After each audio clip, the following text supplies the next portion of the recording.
Hello dear students, how are you all? Hope you all are fit, fine and happy. Now we are going to discuss about the nucleus. Nucleus is the control center of the cell. Like the human being, the brain are the control center which controls all activities of the human being. जो brain होता है human being का, वो जितने भी activities उसके द्वारा किए जाते हैं वो उसको कंट्रोल करता है। ठीक उसी प्रकार से जो न्यूक्लियस होता है, it is the control centre of the nucleus.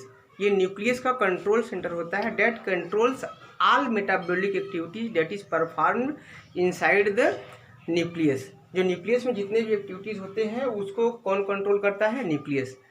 The nucleus was first discovered by the Robert brown.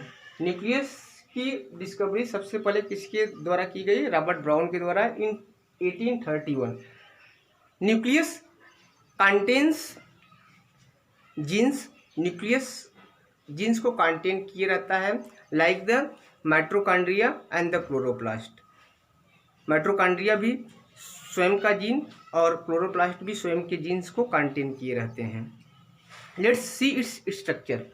इसके हम लोग स्ट्रक्चर के बारे में देखते हैं। This is the structure of the nucleus. ये न्यूक्लियस का स्ट्रक्चर है। The nucleus is a large centrally located spherical cellular structure. Nucleus जो होता है एक large centrally located spherical structure होता है with it have the double membranous structure. इसके पास डबल मेम्ब्रेनस स्ट्रक्चर होता है that one is called the nuclear envelope. इसको न्यूक्लियर इनवेलप बोलते हैं। Nuclear envelope is also known as the nuclear membrane. इसको न्यूक्लियर मेम्ब्रेन बोलते हैं। The nuclear membrane have the several pores. Nuclear membranes में several pores होते हैं that one is called the nuclear pore. जिसको क्या बोलते हैं? Nuclear pour.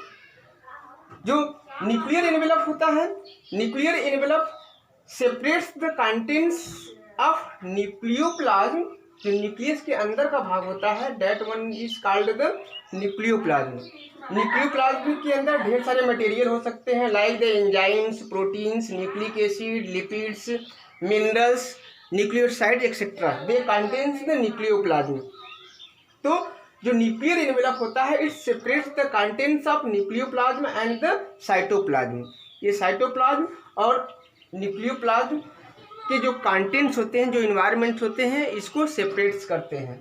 Now we can see the another structure inside the nucleus. हम लोग न्यूक्लियस के अंदर और स्ट्रक्चर को देखते हैं तो ये हम लोग देख सकते हैं कि न्यूक्लियस के अंदर ये जो आपको एक डेंस स्फेरिकल स्ट्रक्चर दिखाई देता है that one is the non membranous. जो नंबर इसको हम लोग बोलते हैं न्यूक्लियोलस। जो न्यूक्लियोलस होता है द नंबर ऑफ न्यूक्लियोलस में बी वन आर मोर। इसमें नंबर ऑफ न्यूक्लियोलस की संख्या एक हो सकती है, एक से अत्यधिक हो सकती है। The what is the function of the nucleolus? The main function of the nucleolus is to synthesis of ribosomal RNA. ये आरएनए का सिंथेसिस करता है। जो न्यूक्लियोलस होता है it helps in the formation of RNA. ये आरएनए का synthesis करता है। जैसा कि आप लोग जानते हैं कि जो प्रोटीन का सिंथेसिस होता है always takes place inside the cytoplasm. ये प्रोटीन का सिंथेसिस कहाँ पे होता है? जो साइटोप्लाज्म होता है उसमें। तो साइटोप्लाज्म में जो प्रोटीन होता है, जब ये ट्रांसफर ऑफ मटेरियल होता है थ्रू द न्यूक्लियर पोर, तो जब ये न्यूक्लियर पोर के थ्रू ये जब न्यूक्लियोप्लाज्म में पहुँचते हैं तो न्यूक्लियोप्लाज्म में पहुँचने के बाद जब ये न्यूक्लियोलस के पास पहुँचते हैं तो ये जो प्रोटीन होते हैं और जो राइबोसोमल आरएनए होते हैं वो मिल करके किसका फॉर्मेशन करते हैं? प्रोटीन का। ये न्यूक्लियस को फैक्ट्री ऑफ राइबोसोम्स भी बोलते हैं। ये राइबोसोम्स का फॉर्मेशन करते रहते हैं। तो as you all know that the ribosomes are specialised for protein synthesis. जो राइबोसोम्स होते हैं वो किसका सिंथेसिस करते हैं? प्रोटीन का। And we can see the another structure inside the nucleus. हम लोग इसमें अनदर स्ट्रक्चर देख सकते हैं, थ्रेड लाइक स्ट्रक्चर देख सकते हैं। This thread like structure, the entangled mass of thread like structure is known as the chromatin. इसको हम लोग क्या बोलते हैं? Chromatin material. These are known as the chromatin material and it is made up of the DNA and protein. ये किससे मिलकर के बने होते हैं? डीएनए और प्रोटीन से। The chromatin materials when the cell is going to be divide, जब सेल डिवाइड होने लगता है, मीन्स जब ये सेल डिवाइड होकर के दूसरे सेल का जब ये फॉर्मेशन करते हैं तो उस समय these cells organize to form a rod shaped structure, एक रॉड शेप्ड स्ट्रक्चर का फॉर्मेशन करते हैं। that one is known as the chromosomes। इसको हम लोग क्या बोलते हैं? Chromosomes. let's see its structure। हम लोग इसके स्ट्रक्चर को देखते हैं। तो क्रोमोजोम्स जो होते हैं, क्रोमोजोम्स में आर्म्स होते हैं। these arms are known as the chromatids। इसको क्या बोला जाता है? Chromatids. and the chromatids are centrally located, centrally attached with A centromere. जो क्रोमेटिड्स होते हैं वो सेंट्रोमियर से सेंटर में अटैच होते हैं। जो क्रोमोजोम्स होते हैं, chromosomes are the hereditary organs. ये हेरिडिटरी ऑर्गन्स होते हैं जो हेरिडिटरी ऑर्गन्स होते हैं वो डीएनए के फॉर्म में होते हैं। डीएनए जो होता है वो कैरेक्टर को एक जनरेशन से दूसरे जनरेशन में ले आने का कार्य करते हैं। जो फंक्शनल सेगमेंट होता है डीएनए का, that one is called the genes. उसको क्या बोला जाता है? जीन्स। तो number of chromosomes in each organisms, the number of chromosomes in each organisms is the fixed. अगर हम बात करें तो जो राउंड वर्म होते हैं एस्केरिस, एस्केरिस में नंबर ऑफ क्रोमोजोम्स कितने होते हैं? 2। और number of chromosomes in the human being is also fixed. उसमें जो नंबर ऑफ क्रोमोजोम्स होते हैं वो 46 होते हैं। जो 40 मीन्स 23 पेयर्स, जो 22 पेयर्स क्रोमोजोम्स होते हैं that one is called the autosomes. उसको हम लोग ऑटोसोम्स बोलते हैं। और जो 23rd पेयर होता है वो हेट्रोसोम्स होते हैं। वो these are also called the sex chromosomes. उसको सेक्स क्रोमोजोम्स बोलते हैं। और इसी की वजह से जो सेक्स क्रोमोजोम्स होते हैं, इसी की वजह से जो नेक्स्ट जनरेशन होता है, जो ऑफ स्प्रिंग होता है, उसमें सेक्सेस डिटरमाइन होते हैं, उसमें सेक्सेस का डिटरमाइन होता है। Now we are going to discuss about its function. चलो अब हम लोग इसके फंक्शन के बारे में देख लेते हैं। Function, the first function, it controls all metabolic activities. जितने भी मेटाबॉलिक एक्टिविटीज होते हैं उसको ये कंट्रोल करता है। Nucleus control all the metabolic activities, means जो फॉर्मेशन होते हैं नए सब्सटेंसेस का या पुराने सब्सटेंस जो डिस्ट्रॉय होते हैं उसको रेगुलेट करने वाला कौन होता है? Nucleus. If the nucleus is removed from the cell, the protoplasm of the cell dry up. जो सेल का प्रोटोप्लाज्म होता है वो ड्राई हो जाता है and the cell is die, और जो सेल होता है वो मर जाता है। Next one is it contains the hereditary materials. It contains the hereditary materials is in the form of the DNA. जो जीन्स होते हैं, जो functional segment of the DNA होता है that one is called the genes. वो hereditary character को, means parents जो character होता है पेरेंट्स से उसके ऑफ स्प्रिंग जो ले आने का कार्य करते हैं उसको क्या बोलते हैं?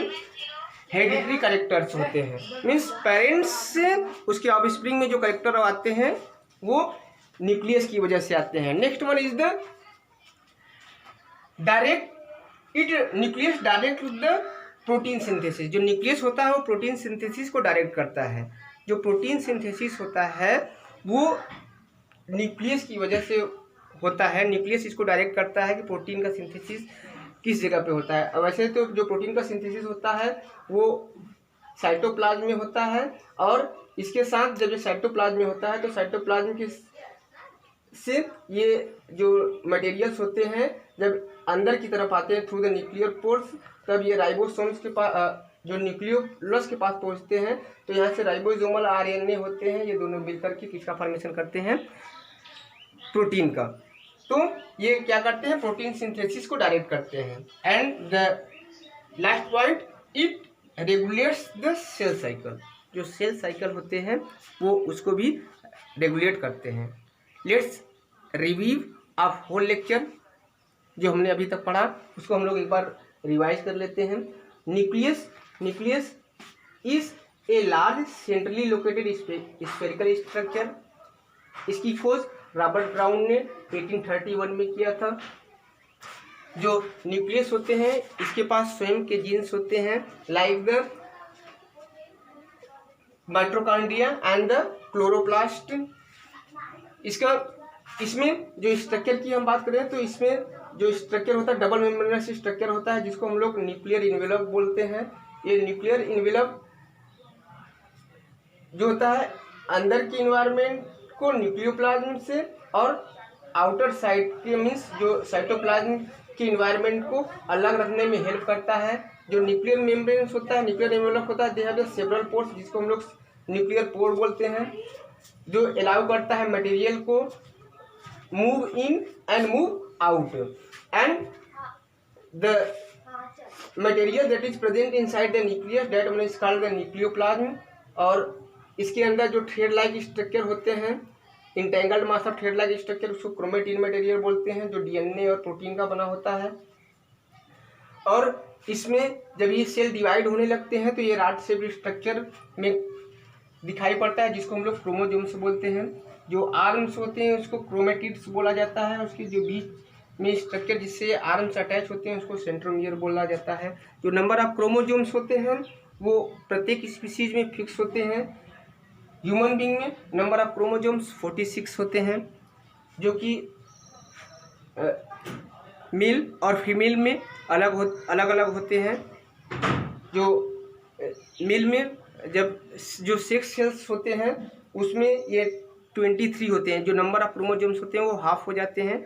और जब ये फर्टिलाइजेशन करते हैं तो फर्टिलाइजेशन के बाद जो जाइगोट बनता है, जाइगोट में जो नंबर ऑफ क्रोमोसोम्स होते हैं वो फिर से 46 हो जाते हैं।